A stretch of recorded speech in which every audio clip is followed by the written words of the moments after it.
그러면 우리가 이렇게 증상이 자꾸 재발이 되고 반복이 되는데 어떡하냐 라고 질문을 하시게 되는데요. 그럴 때 사용할 수 있는 도 있습니다.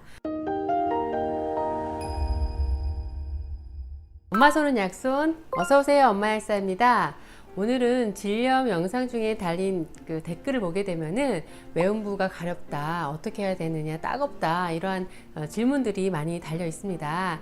그래서 그 질문 중에 하나를 가져와서 오늘 답변을 드리려고 하는데요. 질문을 보게 되면은 갱년기 위축성으로 질 입구가 분비물 없이 쓰라렵고 또 붓기도 해서 처방받은 엘린플러스 크림을 바르고 있는데요. 증상이 있을 때 바르다가 나아지면 쉬었다가 다시 아프고 쓰릴 때 3, 4일 정도 바르고 하는데 괜찮을까요? 라는 질문이었습니다. 네, 괜찮습니다.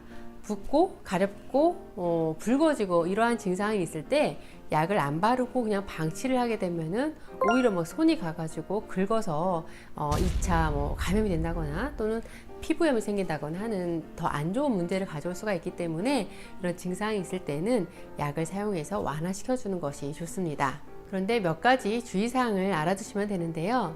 엘린플러스 크림 같은 경우에는 성분을 보게 되면은 항진균제 성분과 그다음에 스테로이드 성분이 같이 복합되어 있는 그런 외용제에 해당이 됩니다. 그래서 이 스테로이드 성분을 보게 되면은 붓거나 가렵거나 따갑거나 이런 염증 반응을 빨리 개선시켜 주는데 효과적인데요. 다만 이 약을 오래 장기간 다량으로 사용을 하게 되면은 피부가 위축이 된다거나 또 피부가 얇아지는 그런 부작용이 올 수가 있습니다. 특히 여성의 외음부 Y존 부위는 되게 예민하고 그런 이제 피부가 좀 얇은 조직에 해당이 되기 때문에 이렇게 스테로이드를 남용을 하게 되면 부작용이 좀 생길 수가 있는데요. 엘린플러스 크림 같은 경우에는 그 들어있는 스테로이드 성분 자체가 굉장히 약한 순한 성분에 해당이 되거든요. 그래도 이런 부작용이 우려가 되기 때문에 너무 장기간 오래 사용하지는 말고 꼭 필요한 상황에서 증상 완화를 위해서 사용을 하셔야 합니다. 그러면 우리가 이렇게 증상이 자꾸 재발이 되고 반복이 되는데 어떡하냐 라고 질문을 하시게 되는데요. 그럴 때 사용할 수 있는 좋은 약들이 또 있습니다. 대표적으로 레스타민 코아 파우더 크림이라든가 또 덱스판테놀 성분을 포함하고 있는 연고 종류들이 있는데요. 레스타민 코아 파우더 크림 같은 경우에 성분을 보게 되면은 항히스타민, 항염증, 아연 이런 성분을 포함을 하고 있습니다. 그래서 가벼운 가려움증이라든가 또 붓고 하는 그런 증상을 완화시켜 주면서 좀 파우더처럼 뽀송뽀송한 그런 느낌을 갖게 하는데요. 그리고 이 덱스판테놀 성분을 포함하고 있는 연고 종류는 되게 다양하게 이제 제품들이 나오고 있는데요. 비타민 성분의 연고에 해당이 됩니다. 이것이 피부에 작용을 할 때는 피부를 좀 보호해주고 보습을 해주고 그리고 빨리 재생을 시켜주는 그러한 기능을 하게 됩니다. 그래서 정리를 하면 평소에는 보습을 잘 해주고 피부를 보호해 줄 수 있는 이런 덱스판테놀 성분의 연고를 쭉 발라주시고 가벼운 가려움이라든가 또는 자극감, 붓고 이런 증상이 있을 경우에 레스타민 코아 파우더 크림 종류를 발라주다가 이것이 증상이 전혀 안 낫고 더 심해진다거나 할 경우에는 이런 약하나마 스테로이드 성분이 들어있는 엘린플러스 이런 크림 종류를 발라주시면 효과적으로 관리를 하실 수가 있습니다.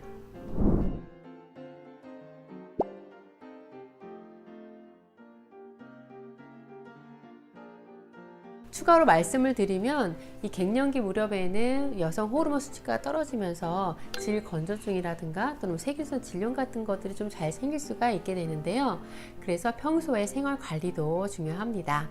꽉 끼는 옷이라든가 팬티 스타킹 종류는 피하고 또 사우나 사용을 한다거나 또 이렇게 오래 앉아있는 자세를 유지하는 것도 좋지가 않고요. 외음부 Y존을 씻을 때도 비누라든가 바디 클렌저 사용은 피하시고 오히려 그냥 물로 깨끗이 닦아준다거나 또는 사용을 하고 싶으면 약산성 청결제 종류를 사용하시는 것이 좀 낫겠죠.